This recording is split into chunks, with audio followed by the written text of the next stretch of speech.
तो मेरे दिमाग में बहुत दिन से एक आइडिया चल रहा कि भारत देश में जितनी भी टेक्नोलॉजी बनी कार बनाने की या इंजन बनाने की, वो डीजल पेट्रोल आधारित है। अभी सुप्रीम कोर्ट ने थोड़े दिन से जजमेंट दिया, सीएनजी आया, कंप्रेस्ड नेचुरल गैस आया। तो कंप्रेस्ड नेचुरल गैस के आधार पर अब इंजन बनने लगा, क्योंकि सीएनजी अपने देश में है। लेकिन अब पता चला है कि सीएनजी भी बहुत ज्यादा नहीं है पूरे देश में। तो मैं तो ऐसा मानता हूं कि युद्ध के दौरान हम सब मिलकर अगर एक अभियान चलाएं, मैं तो वो करने ही वाला हूं, वो ये कि भारत के इंजन जो गाड़ियों में लगे हैं, चाहे वो 4 पहिए की गाड़ी हो या 2 पहिए की गाड़ी हो, वो आपका स्कूटर, मोटरसाइकिल हो या कार हो, जीप हो, कुछ भी हो, हर एक इंजन को एक ऐसी वस्तु से चलाएं जो भारत में भरपूर मात्रा में बन सकती हो, जिसे इंपोर्ट करने की जरूरत नहीं। मेरे दिमाग में 2 आइडिया है। एक आइडिया यह है कि अपने देश में भरपूर मात्रा में एथिल एल्कोहल बनता है। एथिल एल्कोहल माने दारू बनाने का कच्चा माल, वो बहुत है अपने देश में। और मैंने सुना है कि महाराष्ट्र सरकार के पास तो सबसे ज्यादा है, क्योंकि महाराष्ट्र सरकार 7,000 दारू की दुकानें खोलने जा रही है गांव में। तो ये 7,000 दारू की दुकानें लोगों को पिलाने के लिए क्यों खोलें? ये जो दारू बनाने का कच्चा माल है एथिल एल्कोहल, इसी को हम इंजन चलाने में वापर सकते हैं। एथिल एल्कोहल से बहुत अच्छी गाड़ी चल सकती है, और मैंने चला के देखी।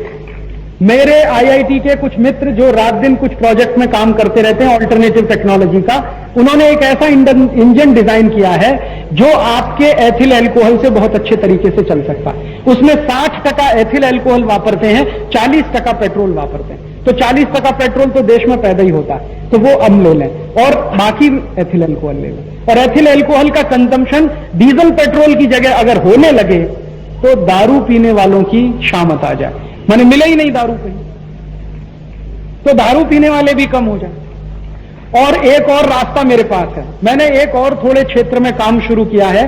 आप जानते हैं हर एक गांव में पशु हैं, गाय है, बैल है, भैंस है, घोड़े हैं, और उन पशुओं का गोबर भी है, उनका एक्सक्रीटा भी है, जिसको हम कुछ भी कहें, गोबर कहें, वेस्ट कहें, मल कहें, कुछ भी कहें। उस सभी मल में एक बहुत अच्छी गैस होती है, उसको मीथेन गैस कहते हैं। गाय का जो गोबर है ना, गोबर में मीथेन गैस है, बलद का गोबर है उसमें भी मीथेन है। ये जो मीथेन गैस है ये बहुत काम की हो सकती है। मैंने अभी इस पे एक प्रयोग किया। आजादी बचाओ आंदोलन की एक छोटी सी लेबोरेटरी है छत्तीसगढ़ में, रायपुर जिला है। रायपुर जिले में एक अछोटी नाम का गांव है, वहां पर हमारा एक केंद्र चलता है जहां पर हम कुछ साइंटिफिक एक्सपेरिमेंट करते रहते हैं। वहां मेरा एक मित्र है जो रात दिन कुछ एक्सपेरिमेंट में लगा रहता है, मैं भी जाता रहता हूं। तो अभी कई दिनों से हमारा दिमाग ये काम कर रहा है कि ये जो गांव गांव में मीथेन गैस है, इससे चलाओ अपनी गाड़ी। तो अब हमने गाड़ी चलाने का एक्सपेरिमेंट तो सफलतापूर्वक पूरा किया, और मीथेन से बहुत अच्छी गाड़ी चलती है।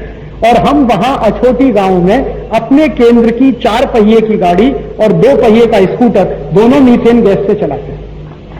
1 पैसा भी डीजल और पेट्रोल हम नहीं वापरते, और मीथेन गैस के दोनों चलते हैं। तो आप पूछोगे खर्च क्या आता? मेरा जो स्कूटर वहां मीथेन गैस से दौड़ता है, वो स्कूटर 1 किलोमीटर जब चलता है तो खर्चा मात्र उसका 13 से 14 पैसा आता, 1 किलोमीटर मात्र 13-14 पैसा। मेरी 4 पहिए की गाड़ी जब चलती है और मीथेन गैस से 1 किलोमीटर, तो उसका खर्चा 35 से 40 पैसा आता बस। और यहां डीजल पेट्रोल से आप गाड़ी चलाओ, 1 किलोमीटर का खर्च कम से कम 2.5 से 3, 4, 5 रुपए तक आता। मेरा तो 25-30 पैसे में ही काम चल जाता। अब मैंने क्या शुरू किया है, ये जो मीथेन गैस है ये इसी इंजन में काम कर सकती है जो इंजन आपके पास है, एग्जिस्टिंग इंजन, उसमें कोई चेंज करने की जरूरत नहीं। बस उसमें प्रॉब्लम क्या आ रही है? प्रॉब्लम ये आ रही है कि वो मीथेन गैस को सिलेंडर में कैसे भरे, क्योंकि ओपन है, वो तो खुली हुई है। तो अभी हम लोग सारा रात दिन मगजमारी कर रहे हैं कि इसको सिलेंडर में कैसे भरें। तो मैंने एक छोटे सिलेंडर बनवाए, छोटे छोटे 1 किलो 2 किलो के। तो छोटे सिलेंडर में भरना आसान है, उसके लिए एक मशीन डिजाइन किया। वो मशीन उसी गांव में हमने लगवाई, 3.5-4 लाख रुपए में मशीन बनके तैयार हुई। उसका डिजाइन हम लोगों ने तैयार किया। अब वो मशीन क्या करती है, छोटे गैस के सिलेंडर भरती है। तो 1 किलो, 1.25 किलो, 1.5 किलो का सिलेंडर स्कूटर में बड़े आराम से फिट होता है, और स्कूटर उससे बड़े आराम से दौड़ता है। अब मैंने ये सोचा है कि ये काम अगर हम करें तो पूरे देश में बड़ी क्रांति हो सकती है। कैसे?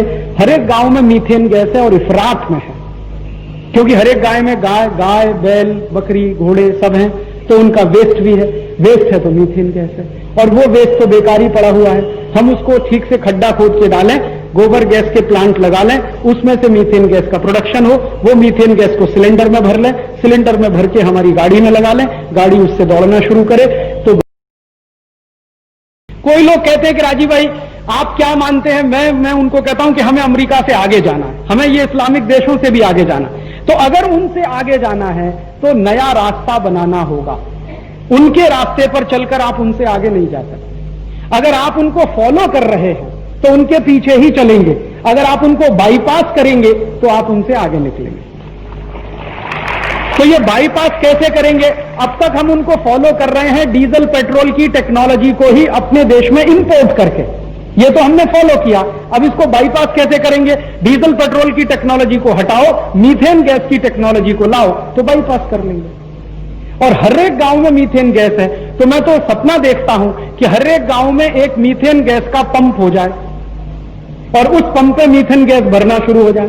तो गाड़ियों में सिलेंडर लगा दिए जाए, जैसे हम डीजल पेट्रोल भरते हैं वैसे ही सिलेंडर फिट रहे, उनमें मीथेन गैस भरो, आगे चलो, दूसरा भरो, आगे चलो। तो सीएनजी गैस के पंप खड़े करने में सरकार को अरबों डॉलर का खर्च है, मीथेन गैस के पंप खड़े करने में यह खर्च नहीं आएगा। और अगर ये काम हम कर पाए तो हर एक गांव के काश्तकारों को कोटिपति बनने का रास्ता खुल जाएगा।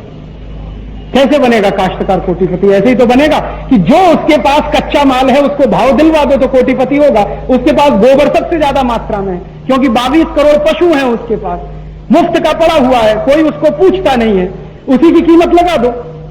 और इतनी लगा दो कि जब मीथेन गैस से गाड़ी दौड़ने लगे तो गोबर का भाव 50 रुपए किलो तक पहुंच जाए।